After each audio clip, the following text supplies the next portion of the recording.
ईश्वर ने मनुष्य को बनाया ताकि वो अपने निश्चित समय पर अपने बुरे कर्मों का भुगतान कर सके और अच्छे कर्मों की शरण ले सके।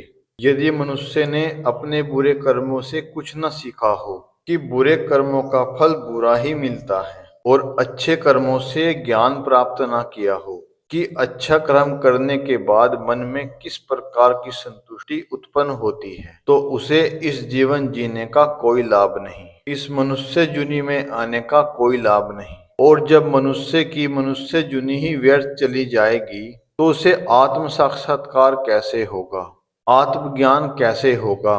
आत्मज्ञान कोई साधारण ज्ञान नहीं है, बल्कि भीतर के अंधकार को मिटाकर आत्मा का साक्षात्कार करने की परम यात्रा है। ज्ञान एक असीम संसार है जहाँ अज्ञान का अंधकार स्वतः ही मिट जाता है और आत्मा अपने प्रकाश से स्वतः ही जगमगा उठती है।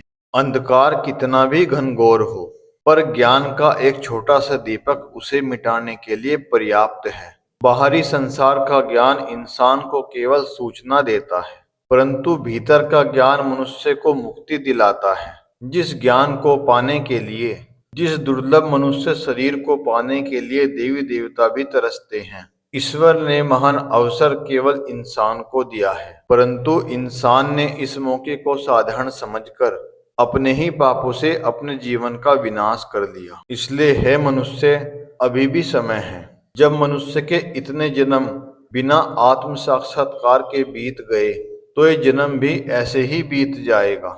याद रखिए, इस प्रकार पापी मनुष्य को मृत्यु के बाद वही नरक रूप योनि मिलनी है जिसकी उसने कभी कल्पना भी ना की होगी। इसलिए है मनुष्य, परम सत्य केवल ईश्वर का नाम है जिसे इंसान कभी जपता ही नहीं। यदि मनुष्य नियम से ईश्वर का नाम जपे और अपने आप को पूर्ण रूप से ईश्वर के श्री चरणों में समर्पित कर दे तो उसके मन और जीवन की सारी बाधाएं कम होने लगती, क्योंकि जो इस पूरी सृष्टि का मालिक है वह ईश्वर है, जिसने इंसान के लिए इतनी सुंदर सृष्टि का निर्माण किया है, जिसने मनुष्य को केवल अपने लिए बनाया।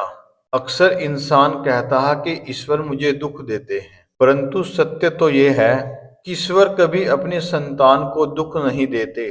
क्या ईश्वर अपनी संतान को कभी दुखी होते हुए देख सकते हैं? क्या देख सकते हैं इंसान के उस दुखी जीवन को जिसमें कभी उसके दुखों का अंत ही ना हो? जब मनुष्य अपने हाथ से बनाई हुई वस्तु को बड़े ही संभाल कर रखता है तो ईश्वर ने तो ज्ञान और बुद्धि का वरदान देकर अपने लिए जीता जागता मनुष्य बनाया है। मनुष्य का दुखी जीवन देखकर तो ईश्वर भी दुखी होते हैं, परंतु उनका न्याय इस सृष्टि के अटल नियम का पालन करता है, अर्थात इस सृष्टि का नियम जो ईश्वर ने स्वयं बनाया है। जो जैसा कर्म करेगा उसे वैसा ही फल भोगना होगा। अब ये इंसान को स्वयं ही निश्चित करना होगा कि उसे अच्छे कर्म करने हैं या बुरे कर्म करने हैं। यदि अपने दुखी जीवन को मनुष्य दुखों से मुक्त करना चाहता है तो वो अच्छे कर्म करे, और यदि वो अपने सुखी जीवन को दुख में बदलना चाहता है तो बुरे कर्म करे। ये मनुष्य स्वयं निश्चित करे कि उसे कैसा जीवन प्रिय है। क्या कोई संसार में एक ऐसा इंसान है जो दुखी जीवन की कामना करता है? संसार में सभी इंसान सुखी जीवन की कामना करते हैं, परंतु अच्छे कर्म करने के बारे में कोई नहीं सोचता। मनुष्य केवल आज देख रहा है, कल नहीं। जो मनुष्य कल देखकर चलता है वो कभी पाप कर्म नहीं करता।